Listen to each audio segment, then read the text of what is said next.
Hello दोस्तों, आज है 5 जून वर्ल्ड एनवायरनमेंट डे। क्या खास है वर्ल्ड एनवायरनमेंट डे?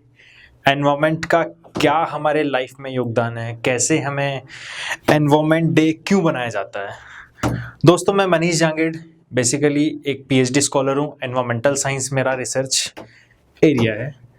बात करते हैं कि जो वर्ल्ड एनवायरनमेंट डे है ये पूरे विश्व में 5 जून को बनाया जाता है और आज भी 5 जून है। तो थोड़ा सा बेसिक इसके बारे में हम लोग जानें ताकि environmental being a responsible citizen of India और नेशन, हमको समझ में आना चाहिए कि हमारा एनवायरमेंट को लेके क्या उत्तरदायित्व है। तो वर्ल्ड एनवायरमेंट डे 5 जून 2020, क्योंकि जो भी इंटरनेशनल या नेशनल डेज होते हैं उनको सेलिब्रेट करने के लिए एक थीम होता है। क्योंकि हर साल एनवायरनमेंट की अगर बात करें तो एनवायरनमेंट के बहुत सारे एस्पेक्ट हैं।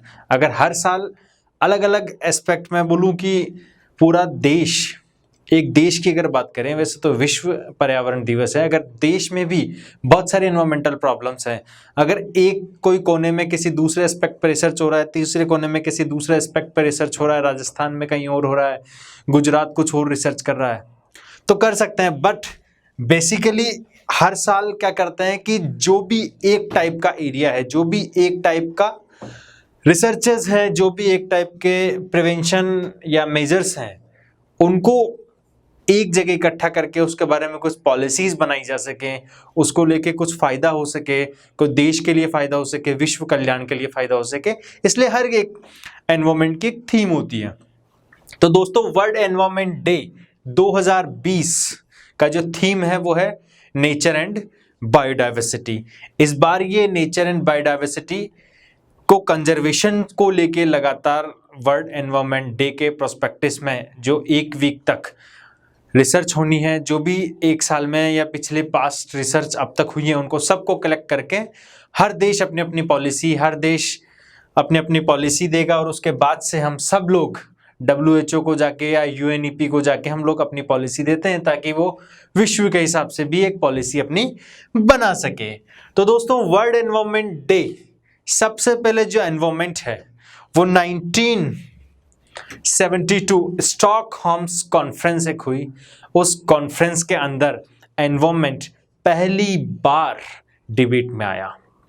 1972 में इंडिया की तरफ से भी रिप्रेजेंटेशन था, सब कंट्रीज को इनविटेशन दिया था, पर 119 कंट्रीज 1972 में इस कॉन्फ्रेंस में हिस्सा लिया। उस कॉन्फ्रेंस में हिस्सा लेने के बाद में लगातार डिस्कशंस हुए और लगातार उस एक वीक को, कि जून में कोई भी एक वीक जनरली 5 जून के बाद वाला होता है, सब उस वीक के अंदर हम लोग एनवायरमेंटल इशू पर डिस्कस करेंगे। उससे पहले तक पूरे विश्व में कहीं भी एनवायरनमेंट को लेके कोई रूल नहीं था, कोई डिस्कशन नहीं था, कोई डिबेट नहीं था। हाँ, साइंटिस्ट अपनी रिसर्च कर रहे थे पर उनको पॉलिसी मेकिंग में नहीं लाया जा रहा था। इसलिए 5 जून 1972 पूरे विश्व के लिए एक नींव की ईंट का पत्थर साबित हुआ है, जिसकी वजह से हम देखेंगे कि वर्ल्ड एनवायरनमेंट डे 2 साल तक इस पर डिस्कशन हुआ और फिर 1974 में 5 जून 1974 को यह फिक्स हुआ कि पूरा विश्व में हर देश अपने अपने कॉन्सेप्ट पे एनवायरनमेंट लॉज को अडेप्ट करेगा, एनवायरनमेंट की डिबेट शुरू करेगा, एनवायरनमेंट के कंजर्वेशन के लिए बात करेगा। तो 5 जून को उस दिन के बाद से आज तक लगातार एनवायरनमेंट डे सेलिब्रेट किया जा रहा है।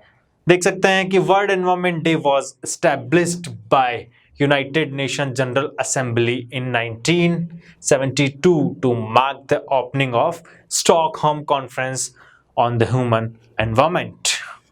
Another resolution adopted by the Assembly at the same day that lead the creation of UNEP. उस दिन ही क्या हुआ?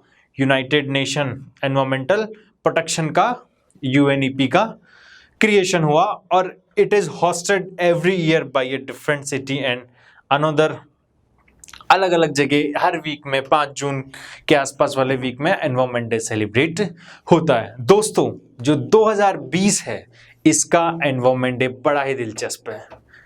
हम लोग इसको, आपको पता है कि पूरे विश्व में कोरोना महामारी का प्रकोप है और सारी चीज़ें डिजिटल प्लेटफॉर्म पे आ गई हैं, तो एनवायरनमेंट डे का सेलिब्रेशन भी डिजिटल प्लेटफॉर्म पे होने जा रहा है। इस बार का जो एनवायरमेंटल डे है उसको सेलिब्रेट करने के लिए जर्मनी और कोलंबिया को दिया गया था। उनकी लीडरशिप में हम लोग को ये एनवायरमेंटल डे सेलिब्रेट करना था, जिसकी थीम है नेचर एंड बायोडाइवर्सिटी। कोलंबिया को इसलिए दिया गया क्योंकि वहां पर बायोडाइवर्सिटी 10% से ज़्यादा कोलंबिया का एरिया बायोडाइवर्सिटी से भरपूर है। वहाँ पर अलग अलग स्पीशीज मिलती है। क्यों? क्योंकि वहाँ पर अमेजन रेन का वो एक हिस्सा है जाकि डाइवर्सिटी, अधिक से अधिक डाइवर्सिटी वहाँ पर हो सकती है, इसलिए ये कोलंबिया को दिया गया। अगर मैं बात करूँ एक साल पीछे जाऊँ, 2019 में वर्ल्ड एनवायरनमेंट डे 2019 वो सेलिब्रेट किया था चीन ने, और उसका जो थीम था बीट एयर पोल्यूशन, वो एयर पोल्यूशन को लेके था। और एक साल के कॉम्पिटिटिव एग्जाम्स में दोस्तों, चाहे वो जीके के क्वेश्चन हो या एनवायरनमेंट को लेके हो, एनवायरमेंटल पोल्यूशन मतलब एयर पोल्यूशन जो एनवायरनमेंट की थीम थी उसको लेके सवाल देखने को मिला है। तो दोनों ही तरह से एनवायरनमेंट डे जानना जरूरी है। एक तो करंट अफेयर्स के तौर से भी ये जो डेज होते हैं कुछ इंपॉर्टेंट, वो आपके लिए इंपॉर्टेंट होते हैं, साथ ही साथ हमारे डेली लाइफ में भी एक मोटिवेशन हमको मिलना चाहिए। आज हमारे लिए एक बहुत ही ज़्यादा सीखने का, बहुत ही ज़्यादा एक नेचुरल लेबोरेटरी का निर्माण एनवायरनमेंट की तरफ से इस प्रकृति ने हमको करके दिया है, वो है कोरोना के रूप में। कैसे, उसके बारे में हम लोग आगे डिस्कस करेंगे। इस साल जो वर्चुअल एनवायरमेंटल डे सेलिब्रेट हो रहा है, इंडिया में भी हर साल वर्चुअल एनवायरमेंट डे सेलिब्रेट होता है।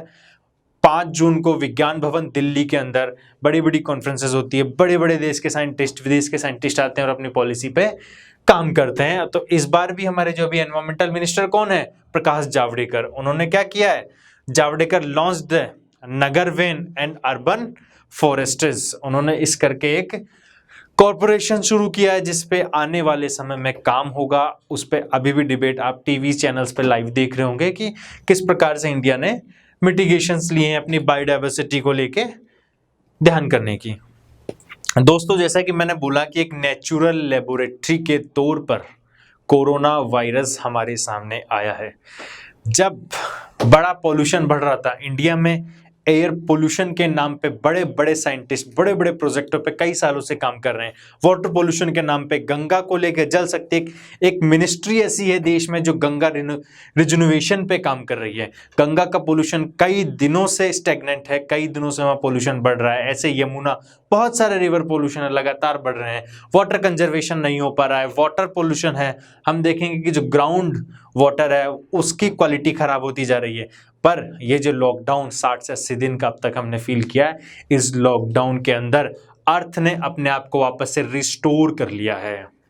जैसा कि एनवायरनमेंट होना चाहिए था, जैसा अर्थ ने हमको एनवायरनमेंट कभी दिया था जब मानव इस संसार पर नहीं था, उसकी ओर अर्थ अपने आप जाने लगा। इस चित्र के माध्यम से हम लोग देखेंगे, ये आपने देखा होगा कि ये दिल्ली का,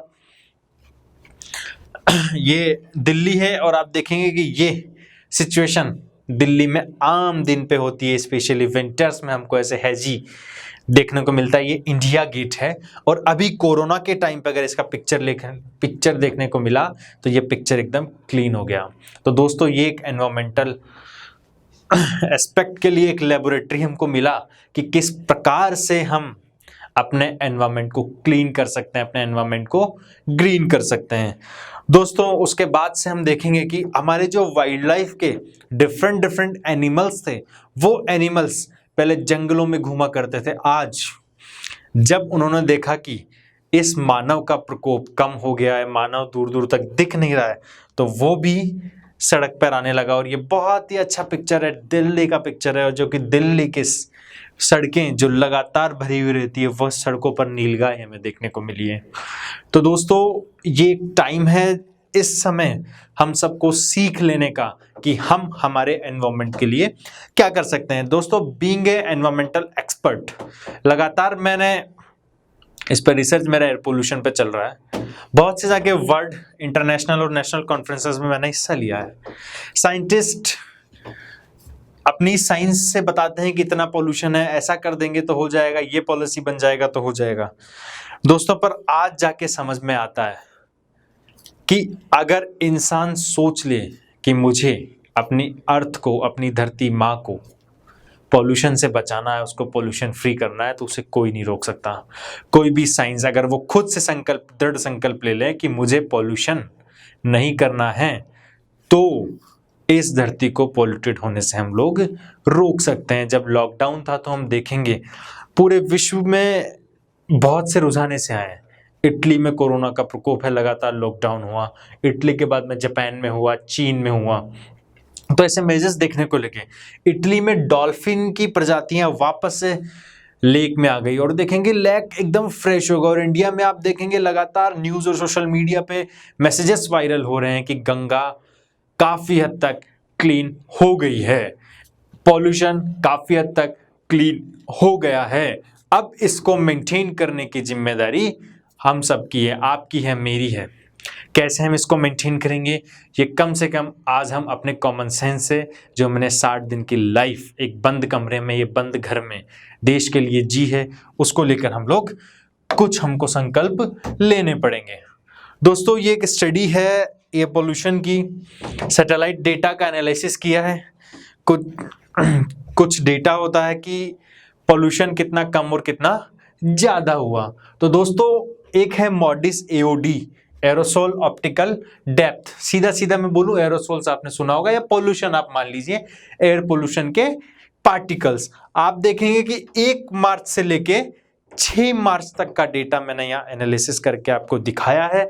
और उसके अंदर ये जो जिगजैग लाइन है, एक लाइन का कलर है आपका ऑरेंज और दूसरा है ब्लू। जो ऑरेंज कलर वाला डेटा है वो डेटा आपको बता रहा है कि जो आपका 2020 का जो डेटा है वो किस हिसाब से चेंज हो रहा है।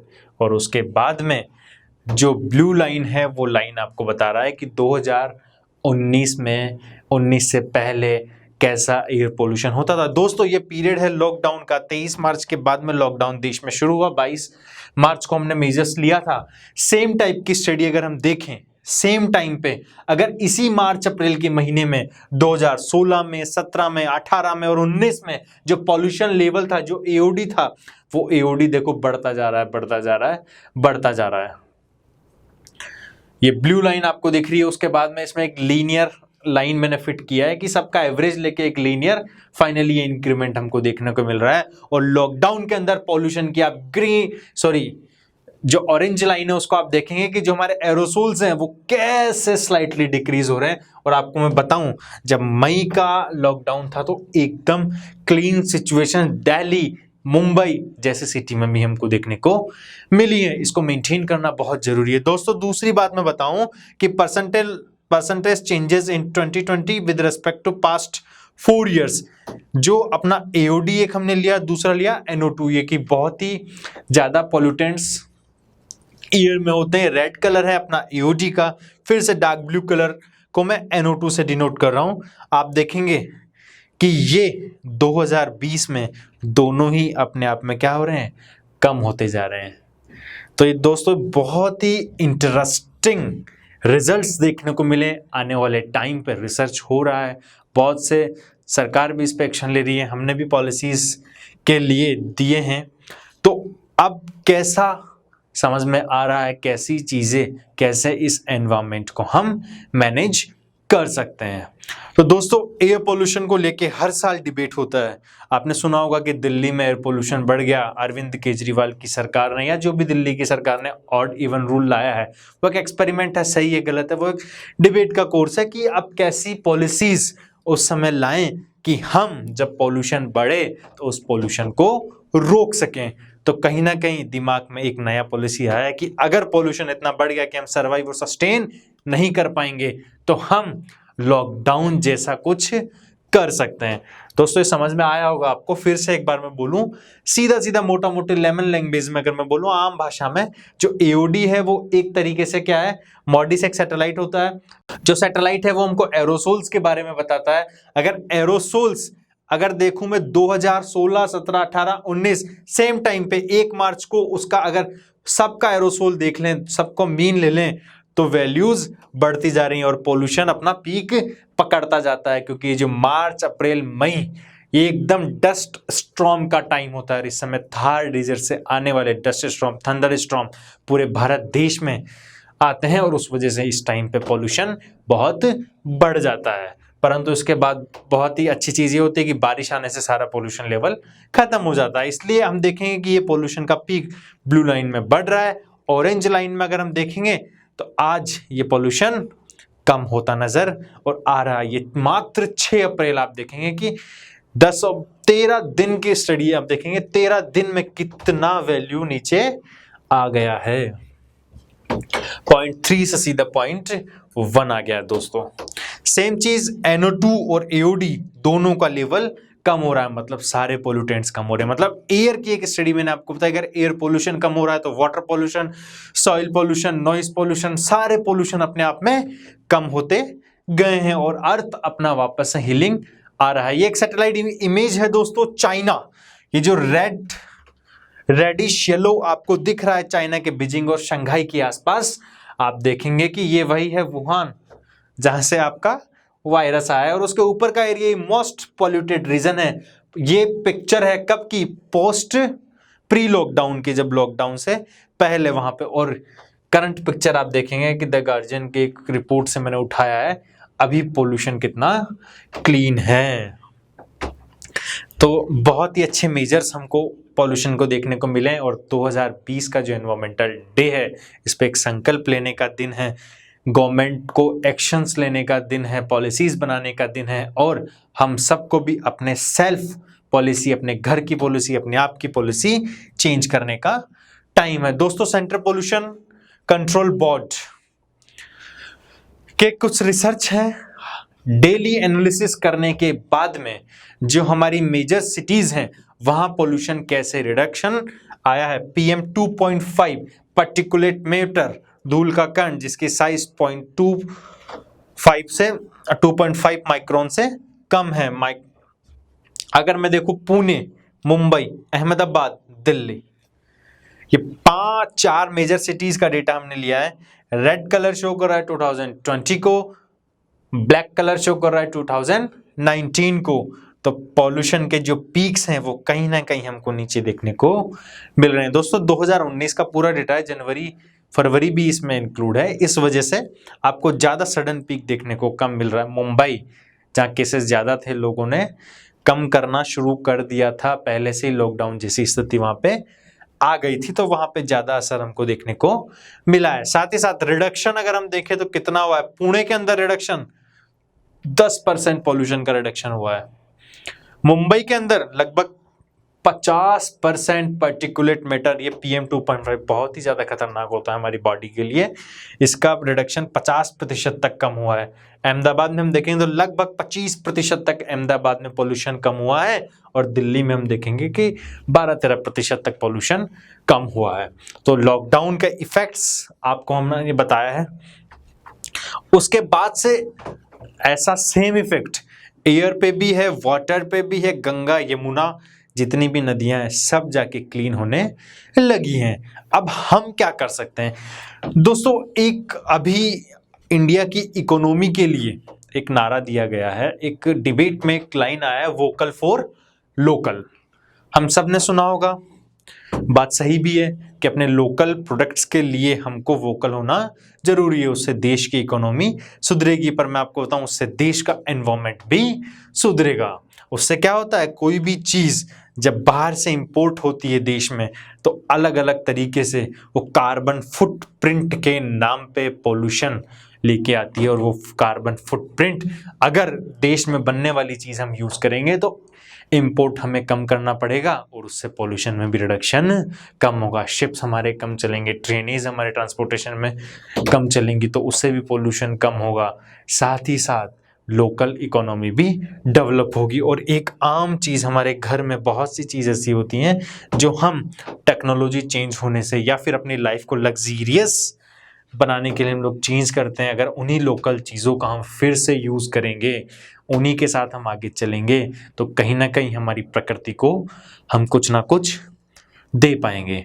देखो दोस्तों, बहुत से बड़े इकोलॉजिस्ट हैं, बहुत बड़े बड़े साइंटिस्टों ने कहा है, कहते हैं ना कि कुछ भी फ्री नहीं मिलता है, there is an no free lunches, या कुछ भी फ्री नहीं है। हम लोग नेचुरल रिसोर्सेज का मिसमैनेजमेंट करते थे, नेचुरल रिसोर्स का गलत उपयोग करते थे हमारी लाइफ की लग्जीरियस को बढ़ाने के लिए, पर प्रकृति एक वक्त के बाद में हमसे उसका पैसा लेना वसूल करती है। जैसे इसका एग्जांपल है, अभी कोरोना आया, 2 महीने से सबके धन, सबके काम सब ठप हैं।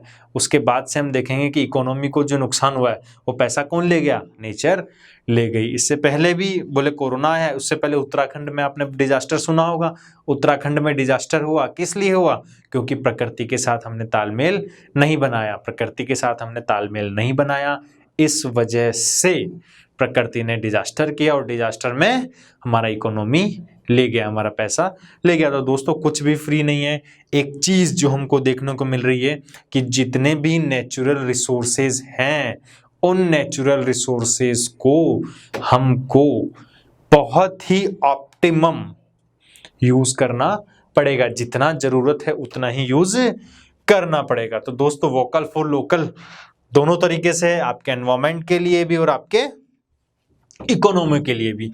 दूसरा, और हम लोग क्या कर सकते हैं, देखो मैं कुछ बेसिक एग्जांपल जिसको आप सब अगर कंट्रीब्यूट करते हैं, आप सब अपने जीवन में लेके आते हैं, तो आप भी एक एनवायरमेंट को कुछ कंट्रीब्यूट कर सकते हैं और अपना पोल्यूशन खत्म कर सकता है। देखो, बल्ब है, उसके बाद में हैलोजन ट्रेडिशन आया, फिर CFLs आई और अब क्या आ गई? LED आ गई। अगर बल्ब को रिप्लेस कर दिया, देखो ये आप देख सकते हैं, ये यूएस का एक केस स्टडी है।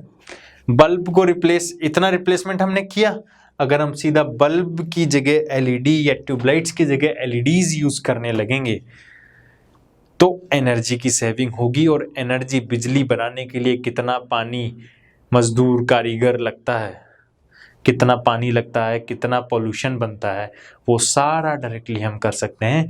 इसलिए एनर्जी सेविंग भी हमको करना चाहिए। ज़्यादा से ज़्यादा हमको अपने LEDs को रिप्लेस करना है। देखो, ऐसा भी नहीं होता है कि कोई भी चीज़, टेक्नोलॉजी नहीं आई तुरंत, जैसा अभी सोशल मीडिया पे वायरल हो रहा है मैसेज कि चाइनीज प्रोडक्ट्स का बहिष्कार करो। ऐसा नहीं है कि आपके पास पहले चाइनीज प्रोडक्ट हैं तो आप उनको तोड़ फोड़ के फेंक देंगे। धीरे धीरे, मतलब नया जो अडेप्टेशन करना है वो लोकल होना चाहिए, और जो करंट में जितना हम रिप्लेस कर सकते हैं बिना नुकसान के, वो हमें रिप्लेस कर देना चाहिए। दोस्तों, इज योर होम, आपका घर आपसे स्मार्ट है या आपका घर आपके जैसा स्मार्ट है, तो दोस्तों समझ लो कि हमें उसके लिए क्या करना है, हमें एनर्जी सेविंग करना है। उसके लिए LED बल्ब्स का यूज कर देना है दोस्तों। उसके बाद से आजकल बहुत ही ज़्यादा फैशन बन गया है केमिकल्स यूज करने का। केमिकल्स यूज करते हैं, घर की सफाई करना है, 4 बार घर की पोछा लगाना है, तो हम लोग क्या करते हैं, ये बहुत से एडवर्टीजमेंट देखते हैं, हम उन केमिकल्स को यूज करने लगते हैं। तो दोस्तों, उन केमिकल्स का यूज घर में कम से कम होना चाहिए, उनको हमें रिप्लेस करना पड़ेगा हमारी ट्रेडिशनल चीज़ों से। कैसे हम लोग घर में जो नेचुरल रिसोर्सेज हैं, जो हमारे आसपास की नेचर से मिलने वाली चीज़ें हैं, उनका अगर हम डायरेक्टली यूज़ करें तो शायद हम अपने घर की क्लीनिंग को भी अगर नेचुरल तरीके से करने लगे। देखो, इसका एग्जांपल मैं आपको बात बताऊं, आजकल एक ज़माना था, एक ऑर्गेनिक फार्मिंग करके बहुत ही ज़्यादा वर्ड, एक फैशन बन गया है। आज ऑर्गेनिक पोटैटो, ऑर्गेनिक गेहूं, इनके रेट्स बहुत ज़्यादा हैं। ये कुछ नया चीज़ नहीं, कोई नया इन्वेंशन नहीं है। ये पहले के लोग जो जैविक खाद से, गाय के गोबर से या फिर जो भी लोकल खाद हम लोग यूज़ करते थे, उससे उगाए हुए अनाज, सब्जियां हैं, जो ऑर्गेनिक फार्मिंग को हमने वापस से ट्रेडिशन लिया है और कहीं ना कहीं उसको फैशन के तौर पर आज लिया है। अगर वही ट्रेडिशन हम हमारी कंटिन्यू करते तो हमारा नेचर, हमारा एनवायरनमेंट इतना खराब नहीं होता। उसके बाद से मैंने बोला कि किसी भी चीज़ को जल्दी से रिप्लेस करने की ज़रूरत नहीं है। अगर आपको वो चीज़ खराब होने के बाद में नया लेना है तो फिर आप उसका यूज़ करेंगे। ये कुछ 6 आवर्स हैं जो आप अपनी लाइफ में अगर एक बार भी यूज़ कर लेंगे, कोई भी चीज़ है उसको जल्दी से जल्दी रिपेयर कर, कोई ख़राब हो गया तो उसको आप रिपेयर करके यूज़ करना कोशिश कीजिए, क्योंकि अगर आप नया खरीदेंगे तो पुराना पूरा का पूरा आपका पॉल्यूशन में जाएगा। और अगर इस ऑब्जेक्ट को मैं फेंक दूं तो ये ऑब्जेक्ट एयर में भी जाएगा, वाटर में भी जाएगा, वाटर के सॉइल में भी जाएगा, और साथ साथ हवा में होगा तो इंसान के अंदर भी जाएगा। इसलिए चीजें चलती रहनी चाहिए, तो हमको रिपेयर करके रीयूज करना सीखना चाहिए। रिफ्यूज, क्या रिफ्यूज करना जरूरी है? सस्टेनेबल डेवलपमेंट के लिए हमें रीयूज, रिफ्यूज, उसके बाद से चीजों को रिसाइकिल्स करने की जरूरत है, रीथिंक करना है, और ज्यादा से ज्यादा पोल्यूशन को क्या करना है? रिड्यूस करना है। दोस्तों, कोई भी चीज हमारे घर में हम जितना ज्यादा रिसाइकिल कर सकते हैं उतना ज्यादा रिसाइकिल करना चाहिए। आजकल लोग YouTube पे देख के कोरोना के टाइम पे पुराने कपड़ों से या पुरानी चीज़ों से नई नई चीज़ें बनाना सीख गए, तो बहुत ही अच्छी ट्रेडिशन है। आप अपने कपड़ों से मतलब कपड़ों से कुछ आपने बना लिया, पोंछा बना लिया, कुछ भी बहुत सी चीज़ें बनती हैं जो आप घर में अगर उनको यूज़ करेंगे तो उसकी वजह से आप उसको रिसाइकिल भी बोलते हैं। दोस्तों, ये कुछ पॉइंट्स हैं जिनका हमें बहुत ही ज़्यादा ध्यान रखने की ज़रूरत है। अगर इन पॉलिसीज़ को अगर हम अपने घर में अडॉप्ट कर लें, इस पॉलिसी को अगर हम अपने घर में अडॉप्ट कर लें, तो पॉल्यूशन घर से बाहर ही नहीं निकलेगा। दोस्तों, आने वाला जो टाइम है वो कहीं ना कहीं एनवायरमेंट का टाइम है। एनवायरमेंट पे डिबेट होना शुरू हो गया है। हमको हमारी प्रकृति को ठीक रखना पड़ेगा ताकि प्रकृति अपना रूप न दिखाए। 2020 बहुत ही खतरनाक है। एक तरफ से टिड्डी दल का आक्रमण, कोरोना, उसके बाद से 2 बड़े बड़े साइक्लोन, और दिल्ली में लगातार भूकंप देखने को मिल रहे हैं। बिना मौसम के बारिश हो रही है। दोस्तों, इस प्रकृति को देखने की, समझने की जरूरत है और इस प्रकृति को बचाने की जरूरत है।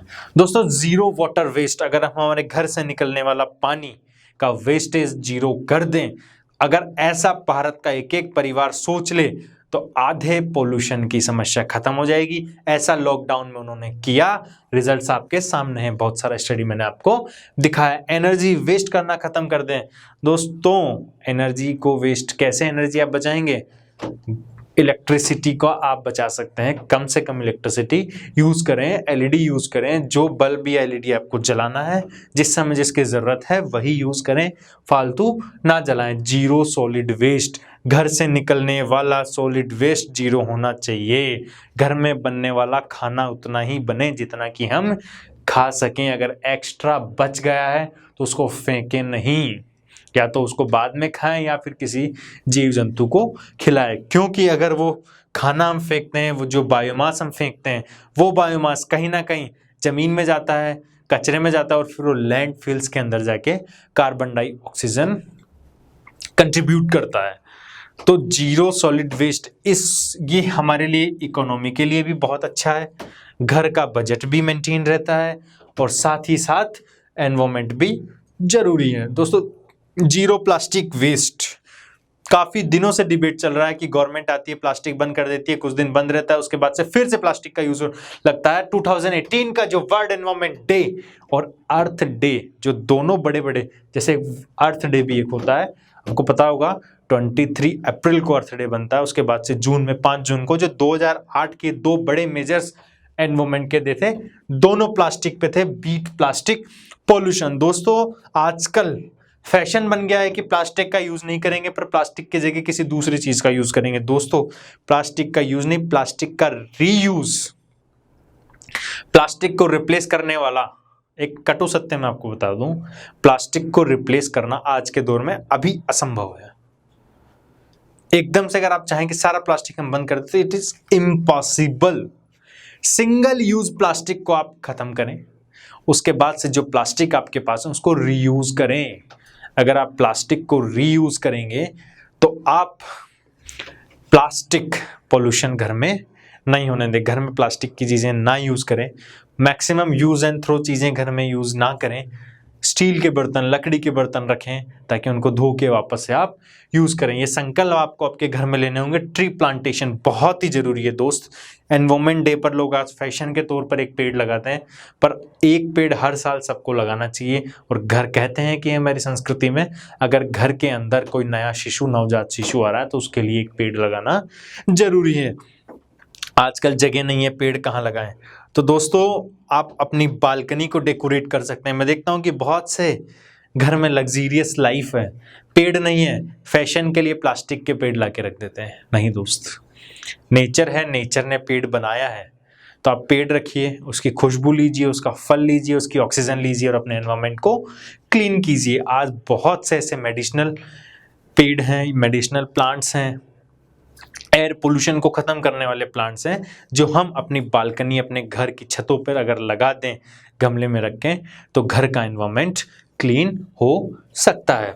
उसके बाद से ग्रीन बालकनी का कॉन्सेप्ट जो आपका ट्रेडिशन है, जो आपका प्लांटेशन है, वो प्लांटेशन अगर आप घर के बाहर जगह नहीं है तो आप अपनी बालकनी में या घर के अंदर या घर के हर रूम में आप लगा सकते हैं। बट रूम में और बालकनी में लगाने वाले प्लांट्स अलग होते हैं, वो ध्यान रखकर हम लगा सकते हैं। कुछ मैं अभी सजेस्ट भी करूँगा। बहुत ही इंपॉर्टेंट चीज़ है इंडियन ट्रेडिशन, जो भारतीय संस्कृति है, वो पर्यावरण से कहीं ना कहीं कोरिलेट है। अगर हम हमारी संस्कृति को अडॉप्ट करते हैं दोस्तों, कोई प्रोपोगेंडा नहीं है, सीधी सी बात है। अगर हम हमारी संस्कृति को उपयोग करते हैं तो हम पर्यावरण को सुरक्षित रख सकते हैं। एक एग्जाम्पल बताया गया है कि तुलसी की पूजा करो। बहुत से घरों में तुलसी की पूजा होती है क्योंकि तुलसी एक ऐसा प्लांट है जो बहुत ज़्यादा अमाउंट में ऑक्सीजन छोड़ता है और वो मेडिसिन बनाने के भी काम आता है। इसलिए उसके देता हमको बहुत कुछ है, इसलिए हमारे लोग उसकी पूजा किया करते थे। जो इंडियन ट्रेडिशन में एनवायरनमेंट को लेके बताया गया है, उसको हमें यूज़ करना चाहिए। दोस्तों, ये कुछ चीज़ें मैंने आपके सामने रखी जो आप यूज़ कर सकते हैं अपने एनवायरनमेंट को बचाने के लिए। तो आप इन सभी का यूज़ करें। अपने घर में एक ऐसी पॉलिसी बनाएं कि आज मैं अपने घर में वेस्टेज नहीं करूँगा। अगर जैसे zero water waste home, zero energy waste, solid waste, zero plastic waste, tree plantation, green balcony, Indian tradition. दोस्तों, अगर आप ये जीरो वेस्ट का कॉन्सेप्ट नहीं लगाते हैं तो आने वाले दिनों में गवर्नमेंट की पॉलिसीज ऐसे आने वाली है कि अगर आप ज़्यादा वेस्ट करेंगे तो आप पर टैक्सेस लगना शुरू हो जाएंगे। जैसे सॉलिड वेस्ट मैनेजमेंट की तरफ से, सॉलिड वेस्ट डिपार्टमेंट की तरफ से कई जगह बड़े बड़े कारखानों में ऐसे टैक्सेस लगाना शुरू हो गए और बहुत ही जल्दी ये घरों में आने वाले हैं। ये कुछ प्लांट्स हैं जो एयर प्यूरीफायर हैं, जो हम आराम से अपने घर में लगा सकते हैं। आप गूगल करेंगे, बहुत सी जगह मिल जाएंगे। ऑनलाइन आजकल फैशन के तौर पे बिक भी रहे हैं। पर इसको लगाने के बाद में इसकी रक्षा करना, इसको जिंदा रखना, पेड़ लगाने के बाद में उसको उसके लाइफ के साथ रखना, अपने बच्चे जैसे उसको पालना, ये हमारा बहुत ही ज़रूरी है। तो कुछ एस्पेक्ट थे आज एनवायरमेंटल डे पे हमने देखे। आपको एक और बात मैं बताऊं कि सबसे ज़्यादा पोल्यूशन इंडिया, चाइना, मतलब एशिया के पार्ट में ज़्यादा होता है। क्यों? क्योंकि यहाँ मोस्ट पॉल्यूटेड रीजन है। तो जो वर्ल्ड को सबसे ज़्यादा कंट्रीब्यूट आज पोल्यूशन भी एशिया का रीजन ही कर रहा है, और हम भी एक उसी रीजन में आते हैं। इसलिए आप सभी से रिक्वेस्ट है, जो भी अडेप्टेशन मिटिगेशन आप कर सकते हैं, जो भी पॉलिसीज़ आप बना सकते हैं, वो पॉलिसीज़ आप अपने घर में यूज़ करें। और कोरोना के समय में जो आपको सीखने को मिला है, एक नेचुरल लेबोरेटरी में, फिर बोल रहा हूँ, घर बैठे बैठे कुछ एक्सपेरिमेंट नहीं करना पड़ा, पूरा एनवायरनमेंट क्लीन हो गया है। इस दौर में उसको सीखते हुए, उससे सीख लेते हुए, उसको समझते हुए हमको एनवायरनमेंट प्रोटेक्शन करना है। थैंक यू, आप सभी का बहुत बहुत धन्यवाद। वर्ल्ड एनवायरनमेंट डे की बहुत बहुत शुभकामनाएं। शुभकामनाओं के साथ साथ आपको पेड़ लगाना ज़रूरी है। नमस्ते।